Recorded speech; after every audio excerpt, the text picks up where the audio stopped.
അറിയേണ്ടത് ഇതാണ്, ക്ഷേത്രങ്ങൾ സമാധി സ്ഥാനങ്ങളല്ല. ഇത്തരം ശവകുടീരങ്ങളല്ല ക്ഷേത്രങ്ങൾ. നമുക്ക് സമാധി ഇരിക്കാൻ പറ്റുന്ന, ഏകാഗ്രമായിട്ട് മനസ്സിനെ സമാധിയിലേക്ക് എത്തിക്കുവാൻ പറ്റുന്ന, ഏകാഗ്രമായിട്ട് നമുക്ക് ധാരണകളെ സ്വീകരിച്ചുകൊണ്ട് ധ്യാനത്തിലൂടെ സമാധിയിലേക്ക് ഇരിക്കാൻ പറ്റുന്ന ഇടങ്ങളാണ് ക്ഷേത്രങ്ങൾ. സമാധി എന്ന് പറഞ്ഞാൽ മരണമല്ല, ആത്മാവിനെ മനസ്സിനെ വെടിയിലല്ല, ശരീരത്തെ ഉപേക്ഷിക്കലല്ല സമാധി.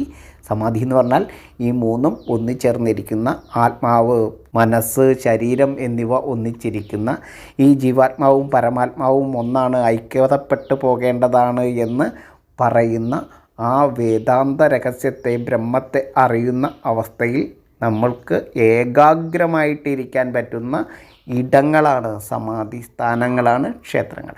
അല്ലാണ്ട് മരിക്കുമ്പോൾ കൊണ്ട് അടക്കുന്ന ശവകുടീരങ്ങളല്ല ക്ഷേത്രങ്ങൾ എന്നുള്ള നമ്മുടെ ആളുകൾ മനസ്സിലാക്കണം.